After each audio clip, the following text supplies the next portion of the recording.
اعوذ باللہ من الشیطان الرجیم بسم اللہ الرحمن الرحیم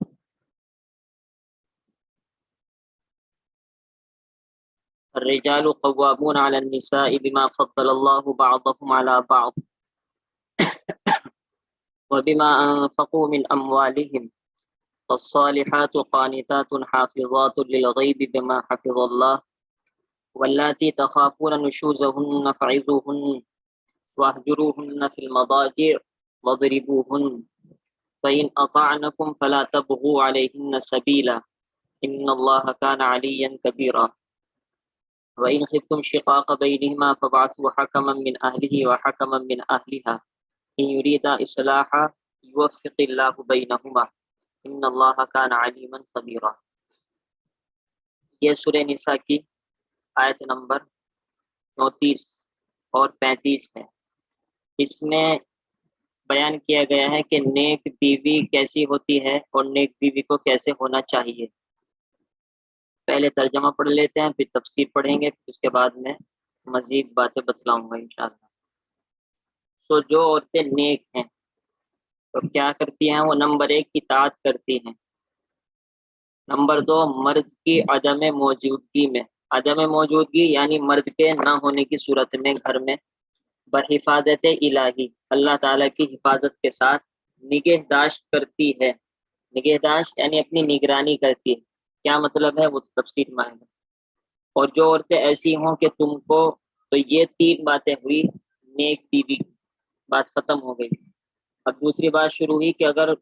نیک بیوی کے بجائے غلط بیوی پھنس جائے اس کے ساتھ کیا کرنا ہے۔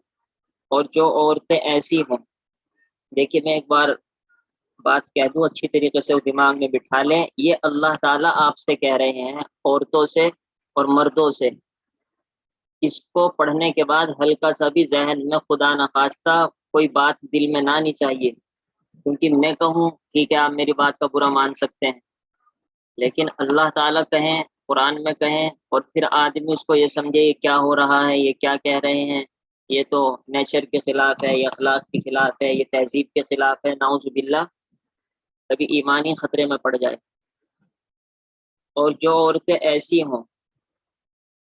کہ تم کو ان کی بد دماغی کا احتمال ہو، بد دماغی کا مطلب اصل تو قرآن نے لفظ استعمال کیا نشوز، نشوز کہتے ہیں نافرمانی کو، یعنی وہ بات نہیں مانتی، تو ان کو زبانی نصیحت کرو، سمجھاؤ ان کو، بیویوں کو، اور ان کو لیٹنے کی جگہ میں تنہا چھوڑ دو۔ یہ دوسرا نمبر ہے، اگر زبان سے نہ مانے تو پھر الگ الگ سو جائے میاں بیوی۔ نمبر 3 اور ان کو مارو، یعنی یہ تیسرے نمبر پر ہے۔ پھر وہ تمہاری اطاعت کرنا شروع کر دیں، پہلے ہی نمبر پر، دوسرے نمبر پر یا تیسرے نمبر پر، تو اب ان پر بہانہ مت ڈھونڈو، یعنی یہ نہیں کہ بہانے بہانے سے اس کو اب الٹا سیدھا کہنا شروع کرو یا بہانے سے اس کو مارنا شروع کرو۔ بلا شبہ اللہ تعالیٰ بڑے رفعت اور عظمت والے ہیں۔ رفعت کے معنی بلندی، عظمت کے معنی بڑائی۔ اللہ تعالیٰ بلندی والے بھی ہے اور عظمت والے بھی۔ اب اس کی تفسیر کیا ہے یہ پڑھ لیجیے۔ نیک بیوی، اس کے بعد اللہ تعالیٰ نے نیک و بد، بد کے معنی بری،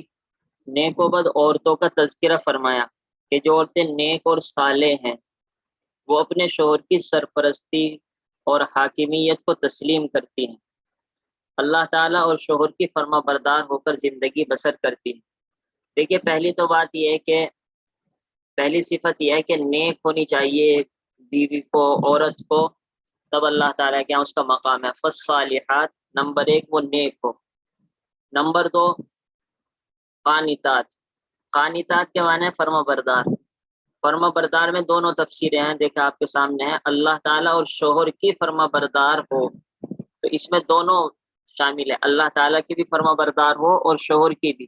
خاص طور پر شوہر کی فرما بردار ہو، کیونکہ یہاں پر شوہر ہی کا بیان چل رہا ہے، اور فالصالحات کے اندر تو آ چکا کہ یہ نیک ہے۔ تو کتنی عورتیں نیک ہوتی ہیں لیکن شوہر کی فرما بردار نہیں ہوتی اور شوہر کی بات نہیں مانتی، تو یہ حقیقتاً شریعت کی نظر میں نیک نہیں مانی جاتی۔ یہ بہت بڑا المیہ ہے کہ جو عورتیں نیک بھی ہوتی ہیں عام طور پر وہ شوہر کی فرما بردار نہیں ہوتی، کیونکہ ایسے واقعات ہمارے سامنے آئے ہیں کہ وہ تبلیغ میں جاتی ہیں اور تفسیر میں جاتی ہیں، ادھر ادھر جاتی ہیں اور شوہر کا حق مارتی ہیں۔ اگر شوہر منع کر رہا ہے تو آپ کو جانے کی اجازت بھی نہیں ہے۔ اللہ تعالیٰ اور شوہر کی فرما بردار ہو کر زندگی بسر کرتی ہے، یہ دوسری صفت اور دوسری عادت بات ہونی چاہیے نیک بیوی کے اندر۔ نمبر 3، اور مرد کی غیر موجودگی میں بھی اپنی عزت، آبرو اور شوہر کے مال کی پوری حفاظت کرتی ہے۔ دیکھیے وہاں تو تھا غیر موجودگی میں بحفاظت الہی نگہداشت کرتی ہے،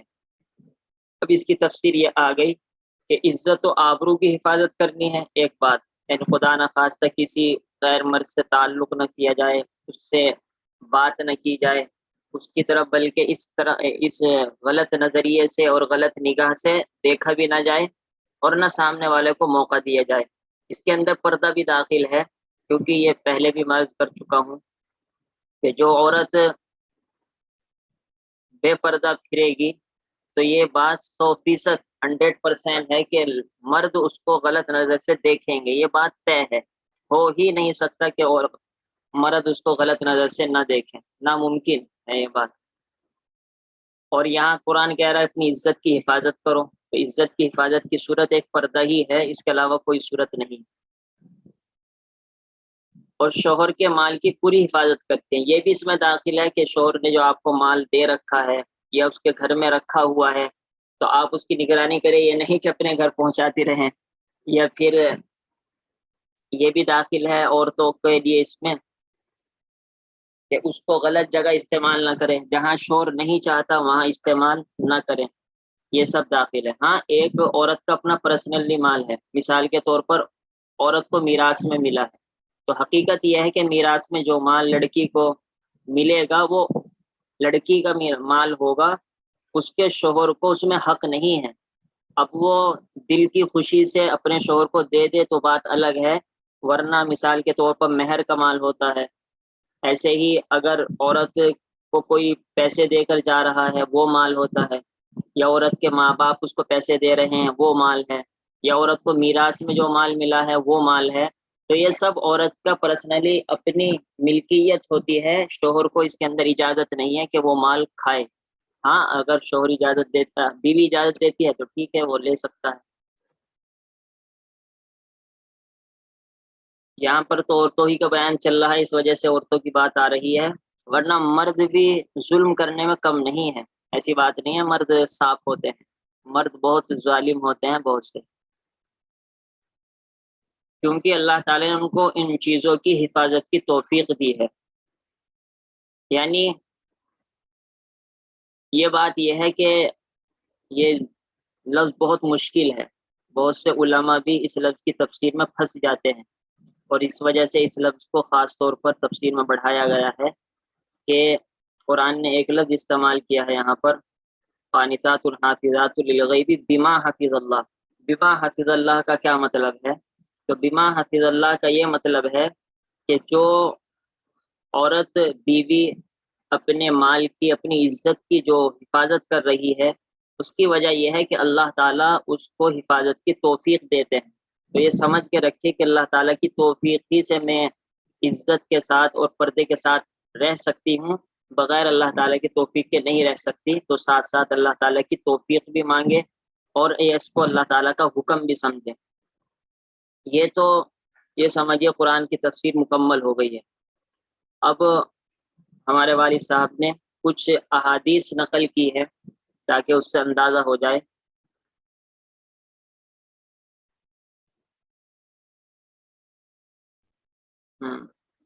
تاکہ اس سے اندازہ ہو جائے کہ نیک بیوی کو کیسے ہونا چاہیے۔ حضرت عبد الرحمن سے مروی ہے کہ رسول اللہ صلی اللہ علیہ وسلم فرمایا، جو عورت 5 نماز پڑھے، رمضان کے روزے رکھے اور اپنی شرمگاہ عصمت کو محفوظ رکھے اور اپنے شوہر کا حکم مانے تو اس کو اختیار ہوگا کہ جنت میں جس دروازے سے چاہے داخل ہو جائے۔ دیکھیے صرف 2 باتیں اللہ تعالیٰ نے اپنا حق بیان کیا، نمبر 1 نماز، نمبر 2 روزہ۔ زکوٰۃ عام طور پر عورتوں پہ فرض نہیں ہوتی، آج کے دور میں تو ہوتی ہے کیونکہ زیور ان کے پاس ہوتا ہے، لیکن پہلے زمانے میں کہاں بیچاریوں پر زیور ہوتا تھا، تو اس وجہ سے دو ہی باتیں بیان کی، اور دو کا تعلق ایک طریقے سے مرد سے ہے کہ اپنی عزت کی حفاظت کرے، کیونکہ عام طور پہ اگر خدا نہ خواستہ بیوی غلط چلن ہوگی تو سب سے زیادہ زور اور سب سے زیادہ شرم جو آئے گی وہ شوہر کو آتی ہے، اور اپنے شوہر کا حکم مانے، یہ دوسری بات ہے۔ یہ بہت اہم بات ہے، نیک لڑکی ابھی اس بات کے لیے تیار نہیں ہوتی، نماز بھی پڑھ لیں گی، تسبیح پڑھ لیں گی، حالانکہ نفلی نماز پڑھنے سے زیادہ حق یہ ہے کہ شوہر کی اطاعت کی جائے، اور تبلیغ میں جانے سے زیادہ افضل یہ ہے کہ شوہر کی ہدایت، شوہر کی بات مانی جائے۔ دین سیکھنا ایک حد ہے اس کی، یہ نہیں کہ شوہر کہے یا نہ کہے، شوہر برا مان رہا ہے، شوہر منع کر رہا ہے، شوہر کو ضرورت ہے آپ کی، اور پھر بھی آپ صرف تبلیغ کی وجہ سے یا مارکیٹ جائیں، یا جب تبلیغ میں جانے کی اجازت نہیں، ظاہر سی بات ہے مارکیٹ جانے کی کیسے اجازت ہو جائے گی؟ کہ جنت میں جس دروازے سے چاہے داخل ہو جائے، یعنی اللہ تعالیٰ اس کو اتنی چھوٹ دے دیں گے کہ تو ہماری اتنی نیک بندی ہے، جس دروازے سے چاہ داخل ہو جا۔ دوسری روایت ہے تو سلمہ رضی اللہ تعالیٰ عنہ سے مروی ہے کہ جو عورت ایسی حالت میں مرے، ایسی حالت میں مری کہ اس کا شوہر اس سے خوش تھا، وہ جنتی ہے۔ یہاں تو صرف ایک ہی بات کہی، بس صرف یہ کام کر لو وہ جنت میں جائے گی، کیونکہ عام طور پر جو اتنی نیک عورت ہو کہ وہ اپنے آپ کو بالکل بچھا دے اور شوہر کی بات ماننے لگ جائے، تو یقیناً نماز روزہ تو یقیناً کرے گی وہ، تو کیونکہ وہ تو آگے کے عمل کے لیے بھی تیار ہو گئی، تو اب اس کو جنت میں جانے سے کون روک سکتا ہے؟ اسی وجہ سے اللہ تعالیٰ نے اس کو جنتی ہونے کی بشارت دے دی ہے۔ تو یہ اہم مسئلہ ہے یہ۔ کوئی کہتا ہے کہ ہم کیوں مانے شوہر کی، وہ تو ایسا ہمارے ساتھ کرتا ہے، وہ ایسا کرتا ہے۔ ارے ٹھیک ہے بھائی، وہ ایسا کرتا ہے ویسا کرتا ہے، لیکن تمہیں جو حکم ہے تم تو عمل کرو۔ اور ہوتا یہ ہے یقیناً اگر کوئی بیوی شوہر کی اطاعت کرے تو اللہ تعالیٰ اس کے شوہر کا دل بھی پھیر دیتے۔ ایسا نہیں ہوگا اگر آپ ان سے لڑتے رہیں گے، عورتیں لڑتی رہیں گی تو شوہر بھی مجبور ہو جائیں گے۔ یہاں پر اب یہ دوسری آیت تھی، آیت نمبر 35، بلکہ آیت نمبر 34 ہی چل رہی ہے، کہ اگر بیوی شوہر کی بات نہیں مانتی، ایک تو ہے چھوٹی موٹی بات نہیں مانتی تو اس میں تو کوئی بڑا مسئلہ نہیں آتا، ایک ہے بڑی بڑی باتیں نہیں مانتی، مثال کے طور پر وہ کہتا ہے گھر سے باہر مت نکلو، وہ بار بار جاتی رہتی ہے، یا مثال کے طور پر یہ غیر محرم سے بات کرتی ہیں، شوہر منع کرتا ہے، تو اس طریقے سے نافرمانی کرتی ہے یہ بیوی۔ تو اب قرآن نے اس کا حکم بیان کیا کہ اب آپ کو عورت کی اور بیوی سے کی اصلاح کیسے کرنی ہے۔ جو عورتیں اپنے شوہر کی فرما بردار نہیں ہوتی، شوہر کی مرضی کے خلاف چلتی ہیں، ان کی اصلاح کے قرآن نے 3 طریقے بتلائے ہیں۔ نمبر 1، ان کو پیار و محبت اور نرمی سے سمجھاؤ، یہ سب سے پہلا طریقہ، یہ نہیں پہلے ہی نمبر پر مارنا شروع کر دیا جائے، یہ عورت مرد کی طرف سے ظلم ہے جس کی اجازت نہیں۔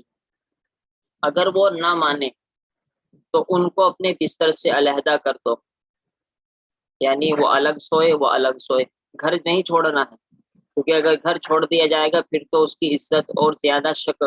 مسئلے میں پڑ جائے گی، اور عورت مرد بھی پاگل ہو جائے گا۔ گھر میں رہتے ہوئے، بلکہ کمرے میں رہتے ہوئے اپنا الگ الگ بستر کر دیا جائے،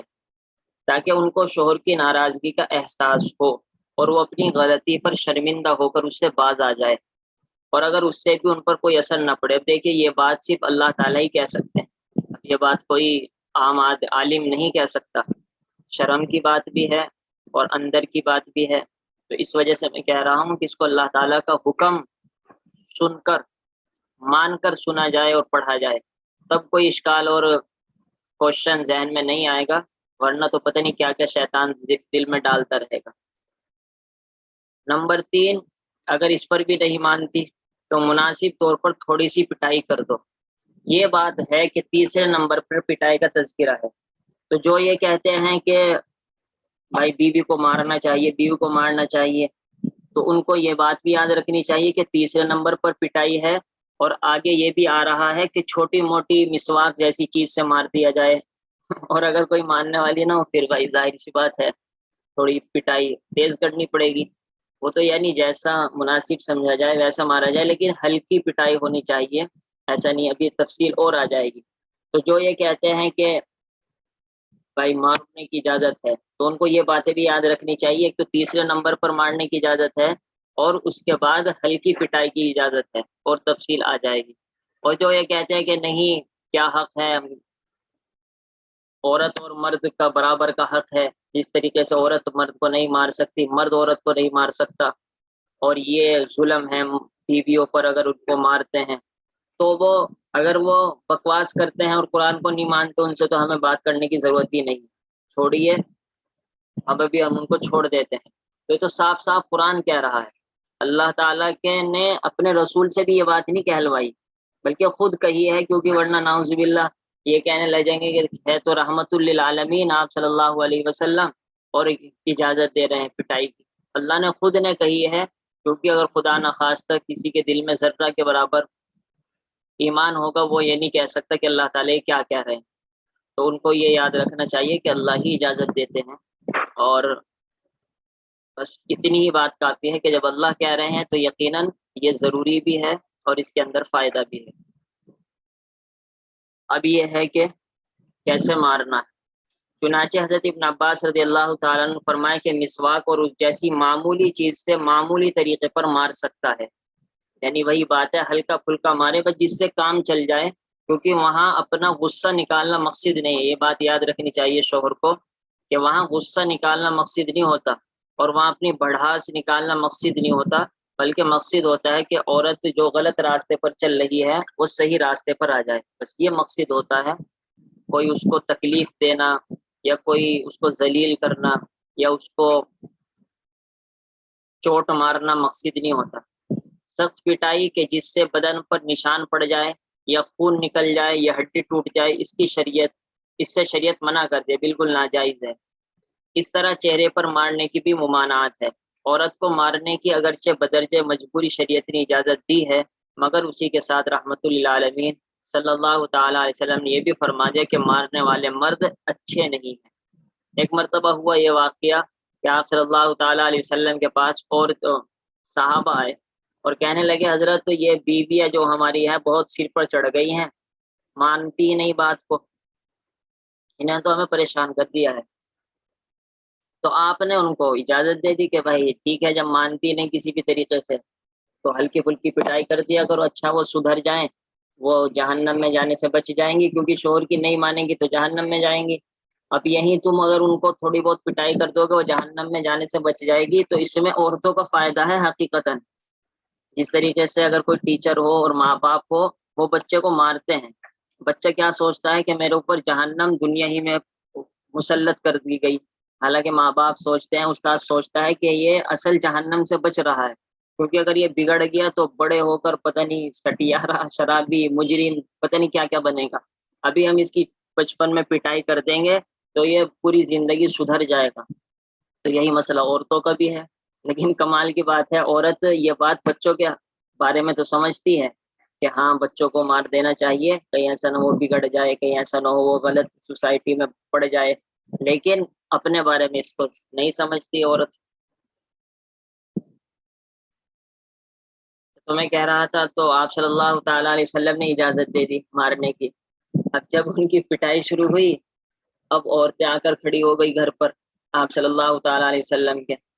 اور یہ شکایت کی کہ شوہر ہم کو مارتے ہیں۔ ادھر سے آپ صلی اللہ تعالیٰ علیہ وسلم بھی ایک طرح سے پھنس گئے، ادھر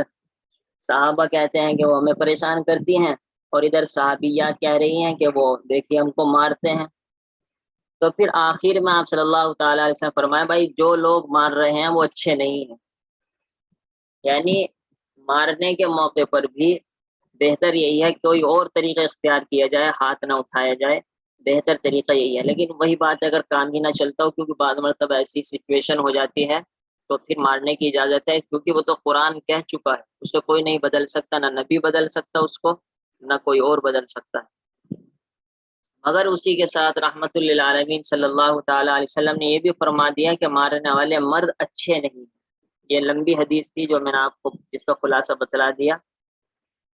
اس سے واضح طور پر یہ ظاہر ہوگا کہ عورت پر ہاتھ اٹھانا اچھا نہیں ہے، اس سے بچنا ہی بہتر ہے۔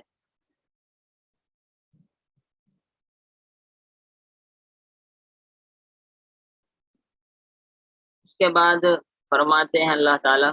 اگر ان تینوں مذکورہ طریقوں میں سے کسی ایک سے بیوی کی اصلاح ہو جائے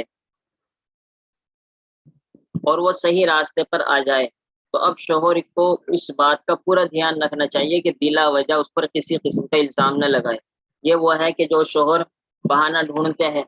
اصل تو اسے شوہر بیوی کو پریشان کرنا ہے اور غلطیاں نکالتا ہے بیوی کی کہ میری بات نہیں مانتی، یہ نہیں کرتی، وہ نہیں کرتی، تو ظاہر سی بات ہے تم دھوکہ لوگوں کو دے سکتے ہو، لیکن اللہ تعالیٰ کو تو دھوکہ نہیں دے سکتے۔ اللہ تعالیٰ جانتے ہیں تم بیوی پر ظلم کرتے ہو یا بیوی تمہاری بات نہیں مانتی، تو اللہ تعالیٰ نے صاف صاف فرما دیا، دیکھیے اگر کوئی بات ایسی نہیں ہے تو پھر اس کے بیوی کے خلاف اب بالکل بھی گنجائش نہیں ہے، آپ کوئی راستہ نکالیں اس کو مارنے کا یا اس کو ڈانٹنے کا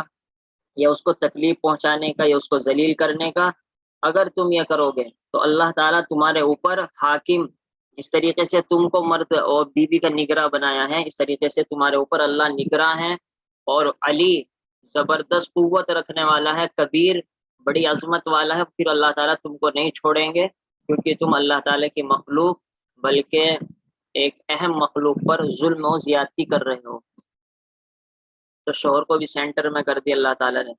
تو اب شوہر کو اس بات کا پورا دھیان رکھنا چاہیے کہ بلا وجہ اس پر کسی قسم کا الزام نہ لگائیں، بلکہ اگر اس سے کوئی قصور ہو جائے تو چشم پوشی سے کام لے۔ اور یاد رکھو کہ اگر اللہ پاک نے مردوں کو عورتوں پر کچھ بڑائی دی ہے تو اللہ تعالیٰ کی بڑائی تمہارے اوپر بھی مسلط ہے، یعنی تم شوہروں کے اوپر تو اللہ تعالیٰ بہت بڑے ہیں۔ جب تمہیں ہلکی سی مارنے کی اجازت دی گئی ہے، اگر اللہ کی مار تم کو پڑ گئی پھر سوچو تمہارا کیا ہوگا۔ اور تم عورتوں پر کچھ زیادتی کرو گے تو اس کی سزا بھگتنی پڑے گی، تو اس وجہ سے تم بھی صحیح رہو۔ یہ ایک دوسری بات چل پڑی ہے، میں تو سوچ رہا تھا آج ہی یہ ہو جائے۔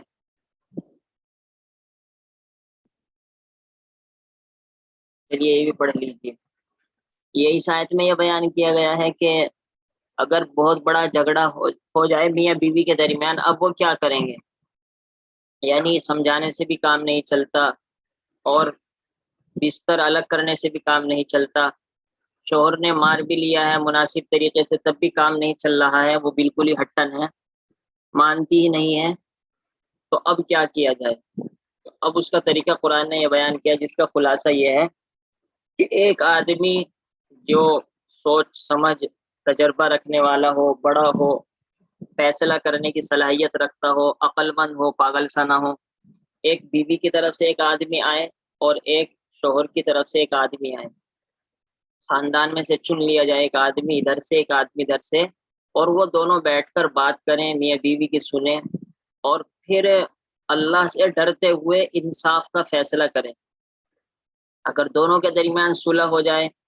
بھائی شوہر کی غلطی نکلتی ہے، شوہر کو غلطی نکال کر اس کو ڈانٹ دیا جائے، اس سے کہا جائے، اس کو سمجھایا جائے، بیوی کی غلطی نکلتی ہے، بیوی کو سمجھایا جائے، ڈانٹ دیا جائے اور آگے کے لیے سمجھا دیا جائے، اور خدا نخواستہ اگر میاں بیوی ہی تیار ہیں کہ کسی بھی طریقے سے ہم کو رہنا نہیں ہے، تو پھر ان کے اندر علیحدگی کرا دی جائے، یعنی طلاق کروا دی جائے۔ یہ شریعت کے اندر کوئی بری چیز نہیں ہے جب معاملہ یہاں تک کہ پہنچ جائے۔ یہ ہمارے معاشرے میں سمجھا جاتا ہے کہ طلاق بالکل حرام ہے، اور طلاق بالکل ایسی ہے جیسا کہ زندہ دفن کر دینا ہے لڑکی کو، یہ بالکل غلط طریقہ ہے۔ جب اس کا وہاں پر رہنا ہی دشوار ہو جائے، بالکل کوئی صورت ہی نظر نہ آئے، اب طلاق کروا دینی چاہیے، اور پھر اللہ تعالیٰ اس کا انشاءاللہ دوسرا جوڑا ملا دیں، اور پھر اس کی دوسری جگہ شادی بھی کرنی چاہیے۔ یہ بھی غلط ہے کہ اس کو بیوی کو، لڑکی کو غلط اپنی یہاں بٹھا لیا اور پھر اس کی شادی بھی نہیں کرتے، یہ طریقہ بھی ہمارے معاشرے میں غلط ہے، یہ بھی شریعت کا طریقہ نہیں ہے۔ شریعت کا طریقہ تو یہ ابھی طلاق ہوئی اور عدت کے بعد اب اس کی شادی دوسری جگہ کر دو، تاکہ اس کی عزت اب محفوظ رہ سکے دوسرے طریقے سے، کیونکہ اللہ تعالیٰ کا ایک نظام ہے، میاں بیوی بن کر ہی لڑکے اور لڑکیاں اور مرد اور عورت رہتے ہیں، بغیر میاں بیوی بنے عام طور پر زندگی صحیح نہیں گزر پاتی۔ اگر میاں بیوی کے درمیان جھگڑا بڑھ جائے اور آپس میں نہ سلجھے، تو اس کے لیے قرآن کریم میں یہ طریقہ بتلایا کہ ایک شخص عورت کے خاندان میں سے اور ایک شخص مرد کے خاندان سے مقرر کر کے میاں بیوی کے تمام حالات سن کر جو فیصلہ مناسب ہو کرے۔ یہ ایک شخص قرآن نے کہا ہے، یعنی دو آدمیوں کی بھی گنجائش ہے، ایسا نہیں دو آدمیوں کو بھیجنا ناجائز ہے، دو آدمی مرد کی طرف سے ہو، دو آدمی عورت کی طرف سے ہو۔ لیکن ہوتا یہ ہے کہ جب آدمی بڑھتے چلے جاتے ہیں تو بات بڑھتی چلی جاتی ہے، وہ کچھ کہے گا، وہ کچھ کہے گا، وہ کچھ کہے گا، تو اس کی سنیں اس کی سنیں، تو عام طور پہ سلجھنے کے بجائے الجھتی ہے بات، اس وجہ سے ایک بہتر ہے، باقی دو کی اجازت ہے، زائد کی اجازت ہے۔ اور یہ دونوں شخص ایسے ہونے چاہیے جن میں فیصلہ کرنے کی پوری صلاحیت ہو، یعنی ذی علم اور دیانت دار ہو۔ اب ذی علم تو بہت دور کی بات ہے، لیکن کم سے کم اتنا تو پتہ ہو کیا انصاف ہے کیا ظلم ہے۔ یہ نہیں کہ ہماری لڑکی ہے تو بس آنکھ میچ کر اسی کی طرفداری کی جائے، اور ہمارا لڑکا ہے تو آنکھ میچ کر اسی کی طرفداری کی جائے، اب تو پھر یہ بھی پھنس جائیں گے جو یہ فیصلہ کرنے گئے ہیں۔ یہی سب سے بڑا گڑبڑی ہوتی ہے کہ ہر آدمی اپنی طرف سے اپنی سائڈ سے غلطی نہیں نکالتا، دوسری سائڈ کی غلطی نکالتا ہے، اور یہی پھر بات سلجھتی نہیں بلکہ الجھتی چلی جاتی ہے۔ ان کے متعلق اللہ تعالیٰ فرماتے ہیں کہ اگر ان دونوں صلح کرانے والوں کی نیت صحیح ہوگی، یعنی یہ انصاف کے ساتھ صلح کرانے ہی بیٹھے ہیں، یہ نہیں آگ اور لگانے آئے ہیں کہ میاں بیوی کی رنجش دور ہو جائے، پھر سے یہ پہلے والی پیار و محبت زندگی بسر کریں گے۔ یہ اللہ تعالیٰ نے فرمایا، کتنی بڑی بات ہے کہ اگر میاں بیوی بھی یہ چاہتے ہیں کہ کسی طریقے سے معاملہ لڑائی کا صلح میں تبدیل ہو جائے، اور یہ فیصلہ کرانے والے بھی یہ چاہتے ہیں، تو اللہ تعالیٰ بھی پھر تم کو یہ خوشخبری دیتے ہیں کہ انشاءاللہ تمہاری زندگی صحیح ہو جائے گی۔ لیکن خدا نہ خواستہ معاملہ کرانے والے آگ لگانے والے ہوں، یا صرف اپنی طرف دوسرے کی ہی غلطی نکالنے والے ہوں، اپنی طرف دیکھتے ہی نہ ہوں، تو پھر مسئلہ حل نہیں ہوگا۔ تو خدا کی نصرت و مدد ان کے ساتھ ہوگی، اور ان میں باہمی صلح کا کوئی نہ کوئی راستہ اللہ تعالیٰ نکال دیں گے، ایسا نہیں ہے پھر وہ محروم ہو جائے۔ آخر آیت میں ارشاد ہے کہ بلا شبہ تمہارا پروردگار بڑا علیم خبیر ہے، یعنی علیم کے معنی اچھی طریقے سے جانتا بھی ہے، خبیر کے معنی پوری پوری خبر بھی رکھتا ہے، وہ سب کی نیتوں سے خوب واقف ہے۔ جو بھی غلط نیت سے کچھ کرے گا، خواہ وہ میاں ہو، بیوی ہو، یا فیصلہ کرانے والا ہو، تو اللہ تعالیٰ ان سب کو سزا بھی دیں گے، اور پھر اس کے مطابق فیصلہ بھی ہوگا۔ اب دیکھیے کون اس طریقے پر عمل کرتا ہے، اور پھر کہتے ہیں کہ لڑائی جھگڑے ختم نہیں ہوتے۔ اگر دونوں طرف سے آدمی تیار ہو معاملہ سلجھانے کے لیے تو مسئلہ حل نہیں ہوتا، لیکن یہ زندگی اتنی اہم ہے کہ بڑا مسئلہ ہے زندگی کو گزارنے کے لیے، تو ہمیں تو تجربہ بھی نہیں ہے۔ مولانا ذوالفقار نقشبندی کے خاص طور پر بیان اس سلسلے میں ہوتے ہیں، تو خدا نخواستہ اگر کوئی پریشان ہو تو ان کو وہ بیان سننے چاہیے، پریشان نہ بھی ہو تب بھی سننے چاہیے، کیونکہ حضرت بہت بڑے بزرگ بھی ہیں اور اس لائن کا بہت تجربہ بھی ہے، تو اس سے فائدہ اٹھانا چاہیے۔ یہ ترجمہ میں نے نہیں پڑھ رہا تھا، میں پڑھ دیتا ہوں۔ اور اگر تم اوپر والوں کو ان دونوں میاں بیوی میں کشاکش یعنی وہی اختلاف، کھینچم کھینچائی، لڑائی کا اندیشہ ہو، تو تم لوگ ایک آدمی جو تصفیہ کرنے کی لیاقت رکھتا ہو، تصفیہ یعنی فیصلہ کرنے کی صلاحیت رکھتا ہو مرد کے خاندان میں سے، اور ایک آدمی جو تصفیہ کرنے کی لیاقت رکھتا ہو یعنی فیصلہ کرنے کی صلاحیت رکھتا ہو عورت کے خاندان سے بھیجو، ایک ادھر سے ایک ادھر سے۔ اگر ان دونوں آدمیوں کو اصلاح منظور ہوگی، یعنی یہ صلح کرانے کے لیے بیٹھے ہیں نہ کہ اپنی بڑھاس نکالنے کے لیے، تو اللہ تعالیٰ ان میاں بیوی میں اتفاق فرما دیں گے۔ بلا شبہ اللہ تعالیٰ بڑے علم اور بڑی خبر والے ہیں، بشرطے کہ کوئی آدمی صحیح نیت سے کام کرنے والا۔ سبحان اللہ و بحمدہ، سبحانک اللہم و بحمدک، نشہد ان لا الہ الا انت، نستغفرک و نتوب الیک۔ سبحان ربک رب العزة عما یصفون، وسلام علی المرسلین، والحمد للہ رب العالمین۔ اللهم صل على سيدنا مولانا محمد وعلى ال سيدنا مولانا محمد وبارك وسلم۔ السلام علیکم۔